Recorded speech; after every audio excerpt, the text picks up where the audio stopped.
Semana passada nós estudamos o capítulo 18 do Príncipe de Maquiavel e vimos essencialmente duas coisas. Primeiro, que segundo Maquiavel, é o resultado da ação que legitima a ação do príncipe. Não suas intenções, não o seu coração, mas aquilo que ele realmente é capaz de fazer.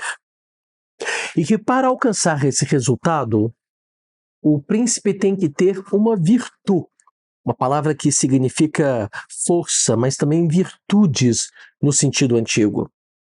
O príncipe tem que ter uma virtude, que é escolher entre duas virtudes: a astúcia da raposa e a força do leão. Hoje eu vou ler uma outra passagem também fundamental do príncipe, uma das passagens fundadoras do pensamento político moderno, que é o capítulo 25, que se chama Quantum Fortuna in Rebus Humanis Possit e Commodo illis siti ocorrendum. Quanto a fortuna tem poder, quão poderosa ela é nas coisas humanas e como a gente pode resistir a ela. Me acompanhe. Não ignoro que muitos tiveram e têm a convicção de que as coisas do mundo sejam governadas pela fortuna. Esse é um novo conceito que está sendo introduzido aqui. E por Deus, sem que os homens possam corrigi-las com sua sensatez, ou melhor, não disponham de nenhum remédio. O que é a fortuna? A fortuna é o destino, mas é também Deus e a natureza. O pensamento antigo e medieval, sobretudo, pensa que o destino humano é governado ou pela vontade de Deus ou pelos desígnios da natureza. E contra eles não é possível lutar. Maquiavel continua. E por isso poderiam julgar que não vale a pena suar tanto sobre as coisas, deixando-se conduzir pela sorte. Essa opinião tem sido mais acreditada em nosso tempo pelas grandes mutações nas coisas que se viram e se veem todos os dias, fora de qualquer entendimento humano. Eu comentei semana passada como era impressionante que Maquiavel estivesse consciente de que os tempos haviam mudado. Poucos filósofos foram assim. Poucos filósofos tiveram tanta consciência da mudança das coisas como Maquiavel. Às vezes, pensando nisso, eu mesmo, em parte, me inclinei a essa opinião. Entretanto, para que nosso livre-arbítrio não se anule, e aqui ele introduz uma ideia, mas que eu não vou poder comentar aqui, é um novo conceito do lugar do livre-arbítrio. Santo Agostinho havia dito que o livre-arbítrio era fonte de erro. E Maquiavel está rompendo com essa ideia. Eu continuo.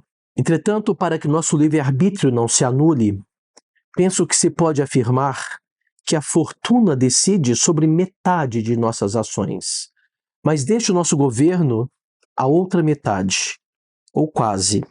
Na verdade, Maquiavel vai dizer que a nossa vontade, a nossa agência, a nossa virtude pode controlar a fortuna, detê-la.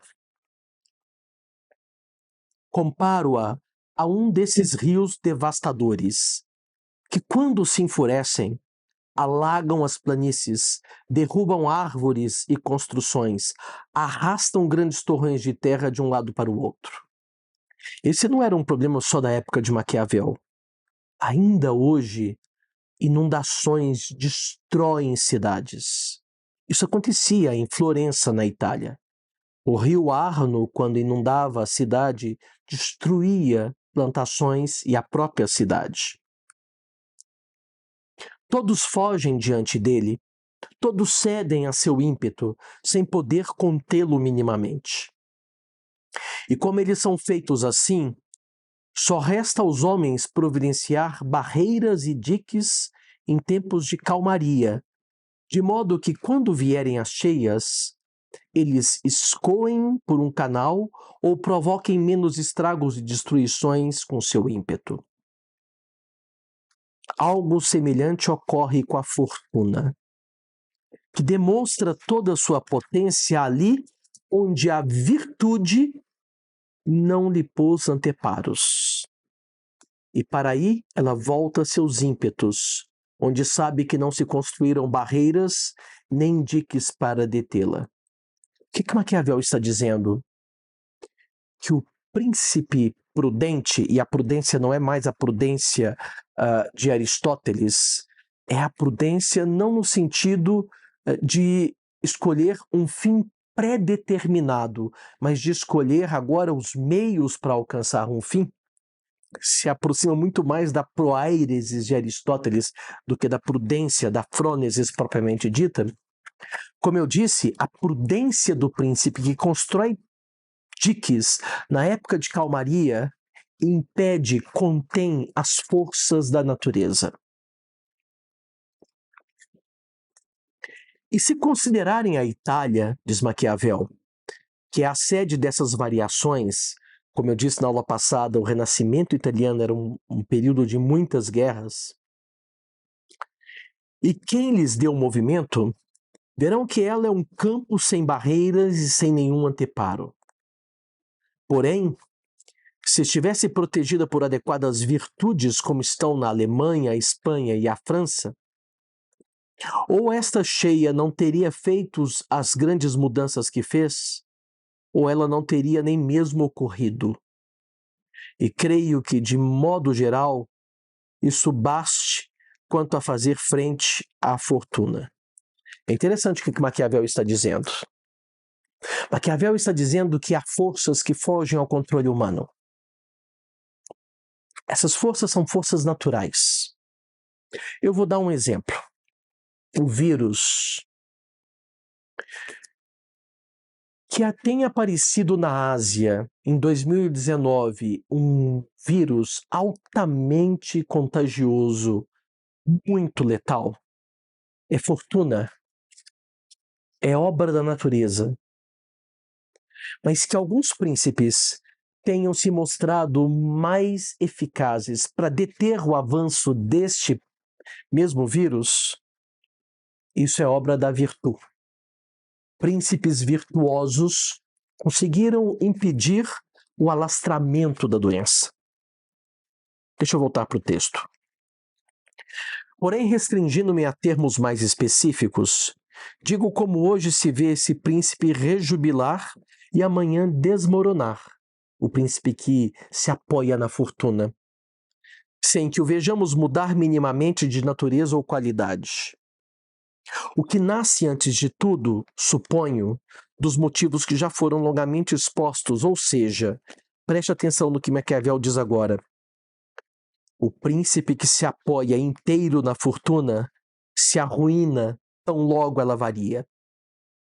Impressionante o que ele diz. Muitas vezes nós pensamos Maquiavel na chave da monarquia, do reino, do principado. Mas Maquiavel é também um teórico da república. Existe um autor, meu amigo professor Newton Binotto, que explorou isso há muitos anos na sua tese de doutorado, chamada Maquiavel Republicano. Ela não é sobre o príncipe, mas sobre as décadas, os comentários sobre as décadas de Tito Livio, outro livro de Maquiavel. Mas aqui a gente vê também uma base republicana. Por quê? Porque quem determina o governo do rei é a fortuna. E assim como a fortuna levanta reis, ela os destitui. Mas na república, o governo é escolhido pela vontade do povo, pela agência humana. E o problema da monarquia é exatamente esse, ele depende da fortuna. Enquanto que a república é um governo baseado na virtude. Sobretudo porque é fruto da escolha, da agência humana quem nos governa. Aí, mais uma vez, ele mostra a sua consciência sobre a época em que ele vive. Ele diz assim: creio ainda que é feliz quem emparelha seu modo de proceder com a qualidade dos tempos. E, analogamente, que seja infeliz quem age em desacordo com os tempos. Porque se vê que os homens procedem diversamente nas coisas que os conduzem ao fim que cada um almeja, isto é, glória e riquezas. Um com prudência, outro com ímpeto. Um com violência, outro com astúcia. Um com paciência, outro com seu contrário. E cada um pode ter êxito por diversos meios. Sobre isso nós falamos semana passada. Vê-se ainda que entre dois homens prudentes, um alcança seu objetivo e o outro não. Da mesma forma, sucede que dois homens com virtudes diferentes obtenham o mesmo sucesso, sendo um deles prudente e o outro impetuoso. E isso resulta precisamente da qualidade dos tempos, que se conforma ou não aos procedimentos humanos. Daí surge o que eu disse. Dois que operam diversamente atingem o mesmo efeito. E de dois que operam do mesmo modo, um alcança seu fim e o outro não. De novo, a chave da legitimidade do governo é a adequação de meios a fins. O príncipe que escolhe bem os meios para realizar os fins é bem-sucedido.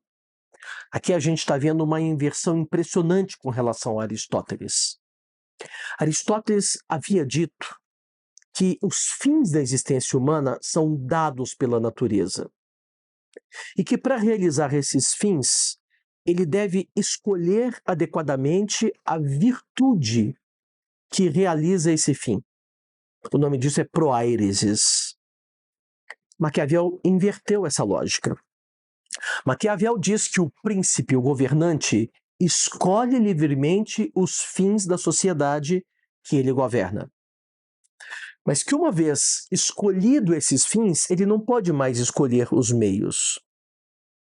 A frase que diz que os fins justificam os meios quer dizer isso. Não quer dizer que os meios são livres. É exatamente o contrário. Uma vez que eu realizei a escolha de um fim, pensa Maquiavel, eu só posso ou só deveria poder escolher o meio adequado para atingi-lo. Se eu não escolho o meio adequado, eu fiz uma má escolha na política ou na minha vida. Maquiavel continua.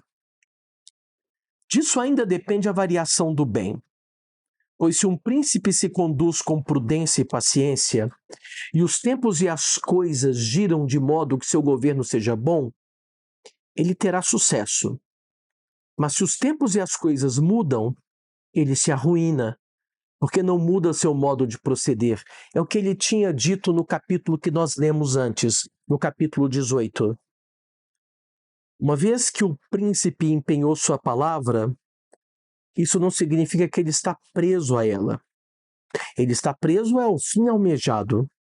E se for necessário mudar o prometido, ele deve fazer se não quiser se arruinar quando as condições, as circunstâncias o exijam.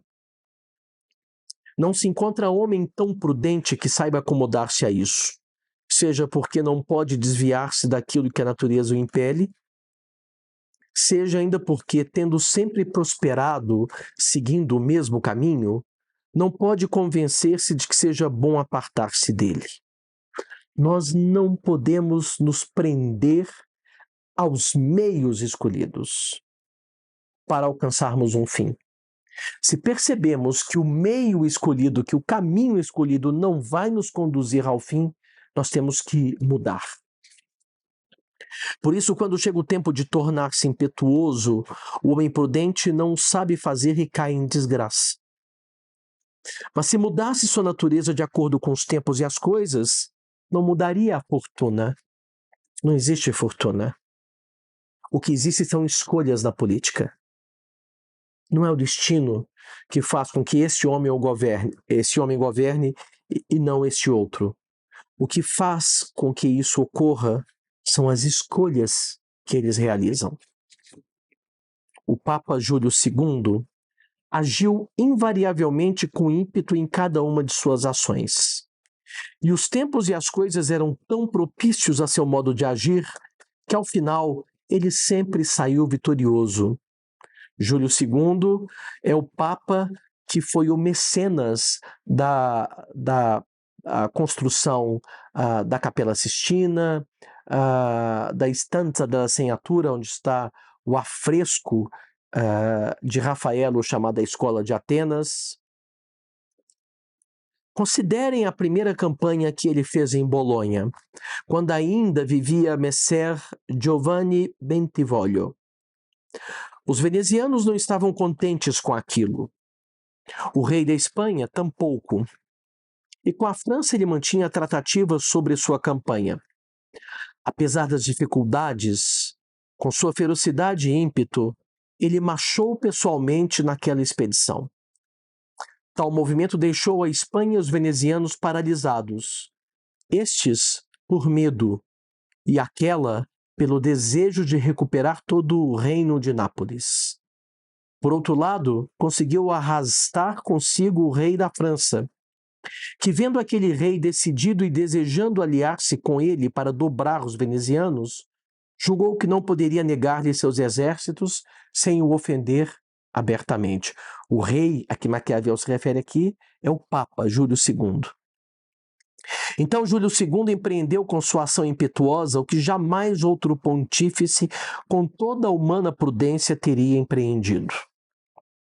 Porque se ele esperasse a conclusão do acordo e a organização das coisas para partir de Roma, como qualquer outro pontífice teria feito, nunca teria sucesso, já que o rei da França encontraria 1000 desculpas e os demais lhe incutiriam 1000 temores. A diferença de Júlio II para outros governantes é que ele conduzia a ação dos outros pela sua ação. Ele induzia os outros a agir. Os outros não podiam esperar, porque seriam atropelados pela ação de Júlio II. Não tratarei de suas outras ações, todas semelhantes e todas bem-sucedidas. A brevidade da vida não lhe consentiu experimentar o contrário, porque se houvessem sobrevindo tempos que demandassem um procedimento cauteloso, sua ruína seria certa, pois jamais se teria desviado do comportamento que a natureza o inclinava. Assim concluo que, variando a fortuna e os tempos, enquanto os homens permanecem obstinados em seus modos, eles só são felizes uma vez que concordam reciprocamente, e assim que entram em desacordo, são infelizes. Tenho para mim que é melhor ser impetuoso que prudente. Agora ele diz uma coisa meio misógina, mas Maquiavel é um autor do século XVI. Porque a fortuna é mulher. E é preciso, caso se queira mantê-la submissa, dobrá-la e forçá-la. A deusa da fortuna é representada pelos romanos como uma mulher.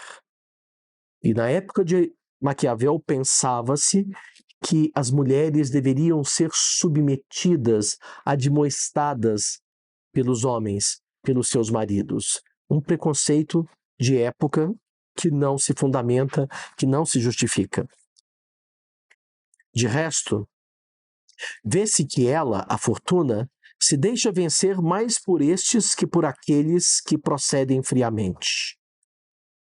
No entanto, a condição de mulher, ela é sempre amiga dos jovens, os quais são menos respeitosos, mais ferozes e com maior audácia a comandam.